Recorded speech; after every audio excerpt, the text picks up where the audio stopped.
Hey there, everybody. Welcome back with the Plat. Purplatypus is the name, and welcome to another episode of Weekly Reset.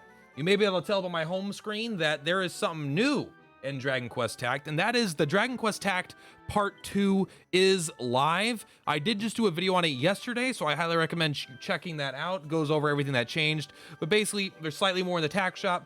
There's a few more quests. You know what? Also, new with the Plat. Check that out. Look at those lights. Hashtag professional. As you can see, there's a new unit called Baramos, so I kind of go over that a bit more in yesterday's video. So that's really what's new. There's a new battle road, two new boss battles. I will be doing free-to-play guide for probably both sides of the boss battles. They're not particularly hard, but they are very interesting, and I had a lot of fun with them. Also, there's an equipment campaign, but that sucks, so don't spend your energy on that. So today's weekly reset's going to be a bit differently. I am going to still go over what the Plat's going to come up with, but I may not cover as much news like we were talking about because it all gets covered in the podcast anyway. So here's what I was thinking about going forward for the weekly reset, if this is what you guys want to keep doing. Mailbag, what Platypus is doing content-wise, so you know, just what you can expect to see for the following week. Mailbag, but also I was thinking we could do, basically someone did a mailbag asking me if I had suggestions for their teams, and like, oh hey, I would like to beat this fight, can you look at this, what should I level? So I was like, I could do box reviews or something like that. So maybe once a week I'll choose one person that comments with box review, you know, like, and I'll choose someone like the day before or 2 days before, and I'll filter the comments. So it'll be kind of like a giveaway in a way, that I'll do a box review and kind of tell me what you want me to tell you, or I'll just like, this is what you should prioritize, this is what I would do if I was in your shoes, what you should farm, etc., to get the strongest team possible. So I was thinking about doing that. Let me know if that's something that wants to interest you, and we will plan on doing the first box review in next week's video. It will require you to send me a screenshot or two, and then I'll show it on the screen, and I'll kind of tell people what I'm going to do, as well. And if you don't want me to announce whose box it is, if you're like, hey, this is my box, don't tell anybody, I don't want no people that I've spent a lot or not, whatever, blah, blah, blah. That's why we can keep it private if that's what you want. So let me know if you like that. But what else is the Plat doing this week? Basically, I'm going to be doing 2 boss guide videos. I think I'm going to be doing one for the Baramos new boss fight and one for the new Zoma boss fight. I'm going to be doing unit reviews for Baramos. I have to level him up first. Going to be doing a unit review for the Boreal Serpent. Where's he at? Right there. For this guy. I need to do a unit review for the boss troll, I think, the other one. I haven't really ever used that unit, so I need to familiarize myself with them first. So a lot of unit reviews, a lot of boss fights, and then maybe, you know, the podcast. And I'm still kind of figuring out what else I'm going to do. That might be almost a full week of videos there. I'm trying to figure out more topical stuff, like, oh, what's going on, you know, chat, discussion, stuff like that. But anyway. Oh, also another thing that we're going to start doing, maybe once a month, maybe the first weekly update of a new month, I figured I would do an analytics. One of the mailbag questions I think was about, what are your analytics like on YouTube? You know, I'm interested, and I was like, you know what? I used to do an analytic video, or I was going to do that as a series, but I decided just including it in this would give this series a bit more validity. So I think we'll do, I think the way we'll do it is personal content, box review, mailbag, analytics. When I do analytics, it'll be right at the end. That way people that are interested can just skip the end of the video. But if you are interested, then we can do that. So let's go ahead and honestly, not that much else in Dragon Quest Tact, not that much else for the Plat. So let's drop right in the mailbag because we actually have a lot of questions this week. I'm just going to pull it up here, and you may not be able to read it that well, and I'm not going to answer all of them. I'm going to choose like 5 probably a week to do, and that's probably what we're going to do. So I'm going to just read over some of them. And for little joke ones, we'll just do it. Mailbag, how can I have a beard like yours? I don't know what you're talking about. I don't really have that much of a beard. What a weird question. Interesting. I believe that confusion makes, that's not mailbag, sorry. That's a joke. Arena themed teams that you want to play with, i.e. crack slime team. This isn't a mailbag question. Or I guess it kind of is. What arena team themes are you thinking? I'm actually going to do an arena series where I'm going to have an arena team based around every S unit and every A unit I have and their leadership ability, basically. So even like units that are bad, like Great Dragon or Metal Dragon, I'm just going to have them as the leader, and whatever their leadership ability is, like it's swoosh, I'm going to find units that synergize with it. I'm going to try to make full teams really focused in to make this unit good and see if we could do some meme teams like that. It might be a meme team, honestly. It may not be very good, but I basically want to do that for every S unit. 1, because it gives me a reason to use these units, but also 2, because I feel like it really gives, if you pulled like whatever you have an account and you got one of these quote unquote bad S units, I want to try to show you teams that you could still use with that S unit as well. So I think that'll be fun. So I actually have a full crack breath team on the way. But that's arena has to come out first. So we're not really in the hurry for that. So I'll talk more about that when we're there. What do you think about the crit axe? I think it's really, really good. I love the crit axe. If you get 2% crit on it, I think it's really good. I have no idea if it's good or not, but I think it's really good on boss fights, not good for stamina fights. So if you could just use it and re-roll and just like a boss fight where you can just go until you get really good RNG and get a bunch of crits, I think it's fantastic. But I don't want to rely on it for something that has like 20 stam, you know, like the ability hells. I don't want to rely on it for that kind of content for myself personally. It might still be really, really good, but for boss fights where you can manipulate RNG by doing it a bunch of times, I think it's really, really good. Do you think success of Dragon Quest Tact will eventually lead to a revival of the Dragon Quest monsters? You can see I'm answering some of these as we go. I actually don't like my answer to this one. Dragon Quest Tact has been successful. I don't know if it's been like this huge, crazy Dragon Quest Tact has changed in Dragon Quest. I think mostly Dragon Quest 11 really is done more for the Dragon Quest series in the West than Dragon Quest Tact. And obviously, like we've seen like another Dragon Quest game shut down recently, which sucks. But I do think Dragon Quest Tact has long legs, and I think it will keep going. And I'm hoping that a new Dragon Quest Monsters game would actually have some crossover. So overall, I think Dragon Quest Tact has done good for the game. Do the multi-hit abilities like Slineheart's Windy Slice dice count for the 999 damage ability hells? E-Wing, it does not. It has to be a single hit. Mailbag. Which battle roads should you complete first? Honestly, this is 100% based, I think, on your current team. Whatever your strongest members are, if you have a lot of demons, you want the demon weapons. If you have a lot of nature, you want the nature weapons. So kind of figure out what units you're building around. And I say don't worry about the scrolls as much. I say go for the weapons that have your strongest units could use and benefit from. Can you do a video about farming the mini metals? I'm still working on this. It's kind of it's an interesting video idea, and I think it would be useful, but it's long. You know, it's a really long video idea. You guys probably can't even read this, but that's why I'm reading it out loud.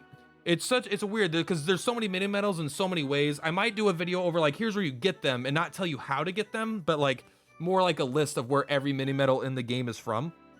That might be useful, but like every individual mini metal for the 999 damage basically requires its own video, unless I do like a 2-hour long video, which I don't think people really want that.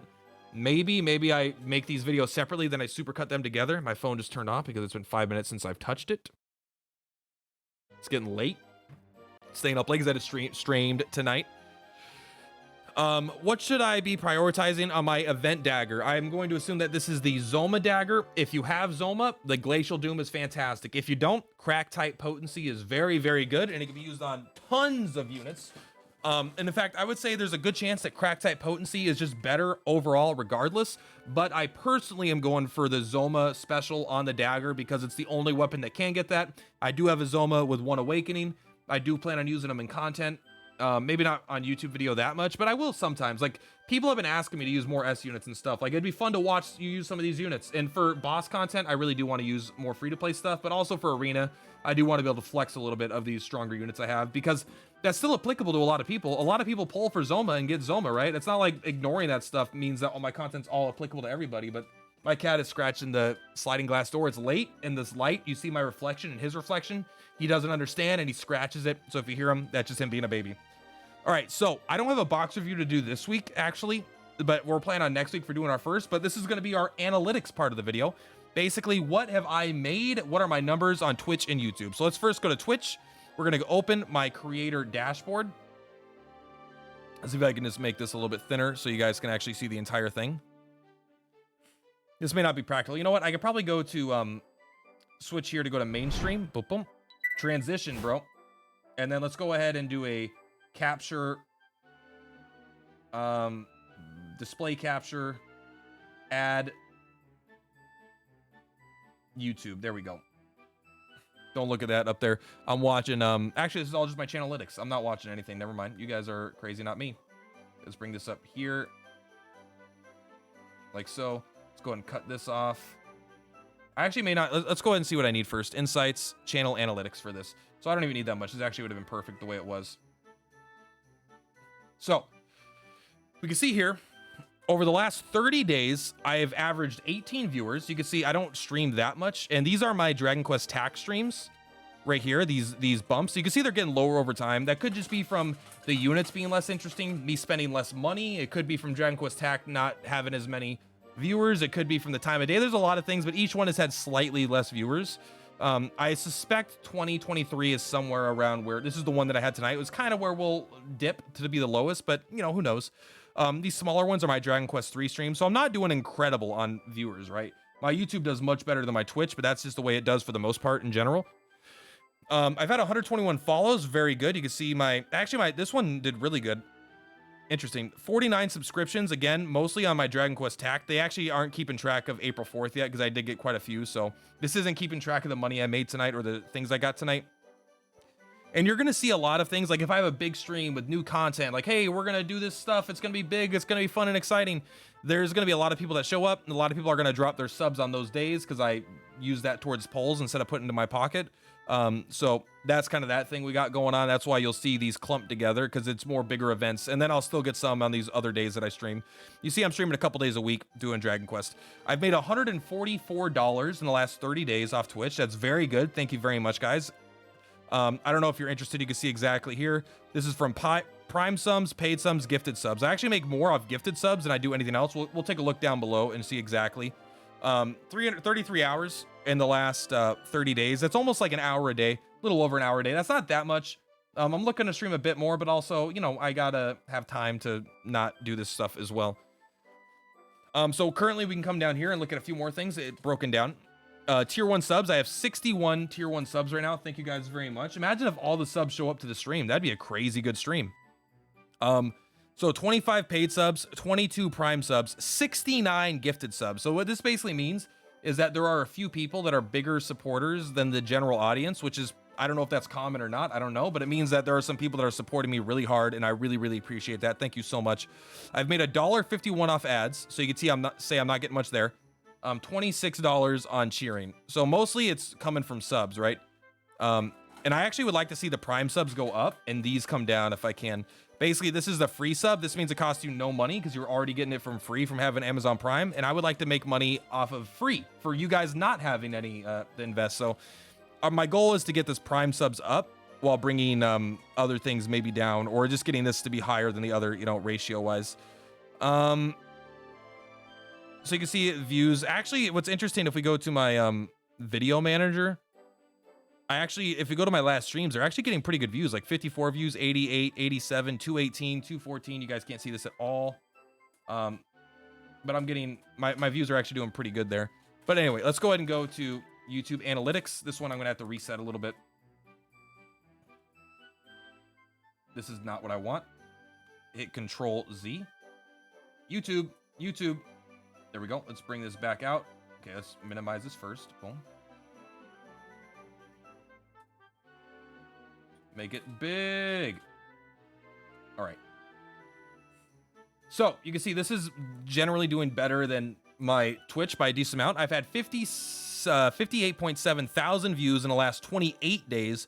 6.8 thousand hours watched, 450 new subscribers, and $231. YouTube really lets you get into the gritty here. So you can see my most popular video has been my starting video. My last 30 days, the free-to-play beginner's guide, has gotten almost 4,000 views, almost 4,000 views on the EX fights. I put a lot more effort into these EX fights. So my best videos are poll videos and EX fights, which is why I kind of try to do a little bit more in those videos. They're more time investment as well. Well, the polls aren't, but that's money investment, and time is money. But these are pretty big, intensive time investments to get free-to-play teams and stuff for like that. Grandpa, it's okay, buddy. It's okay. He's just scared at his own shadow. And so that's kind of that. Let's take a look. Revenue.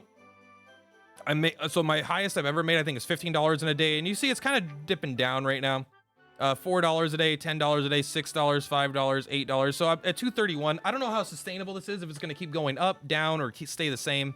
But that's what I'm making on YouTube. We can get into really deep analytics. You know, you could like see more, and this gets like big, and you can see the viewer age here. You can see that most of my viewers, let's minimize this a little bit, get a little bit more. You can see that most of my people are going to be 25 to 34 and 18 to 24. The fact that I have almost no one, 13 to 17, means either it's true or it more means that I don't care if you guys can see my face, or it more means that people are lying about their age and they're in the 18 to 24. Who knows? But the fact that this is just the Dragon Quest audience, right? Dragon Quest fans are typically a little bit older, I think. Gender, I don't think this will surprise anyone. 97.4% male, 2.6% female. Revenue source is coming primarily from ads, 95%. A little bit of YouTube Premium, which I've discontinued to move to Patreon, and my Patreon's actually doing much better than this. It's at like $52 right now. And your transaction revenue, which means I think I have I think I paid for something. I don't know what that is, but I'll have to figure it out. Subscription source, YouTube watch page, you know, you can go into all this stuff, like playlists. Do people watch my playlists or not? Dragon Quest Tactability Hell Guide. This was a pretty good one. I made this specifically so people would be able to watch it. 460 views, so most of mine come from there. Or wait, no, that's playlist starts. Total views 936. So this means people are on average watching more than 2 videos, 2.1 videos or whatever, which is pretty good, I think, right? Because if 460 people start the playlist and I have twice that many views, that's got to be that's 820 views. That's 920 views. So 16 people watch the third video. So thank you. Average view duration is kind of short, but honestly, people are mostly looking for the team, so you expect that. Average view duration for Dragon Quest 3, though, look at that. 36 people started the playlist, 52, so everyone's watching it, and average view time 20 minutes. That's interesting. You guys can't even see that, but yeah, I think that's kind of about what it covers. I think most people are usually interested in the money aspect of it. $231. Where does it go? It goes into my business bank account. I created a sole proprietorship for Platypus Games. It's not like it is an official business, but it's like, you know, it's not really making that much money, but it is making some. I'm gonna throw that all into a bank account, and then not touch it probably. Just what the fuck is this? What's this peak?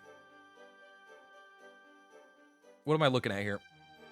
Videos. Okay, this had a lot of views from 100 plus polls for Zoma. People love that video.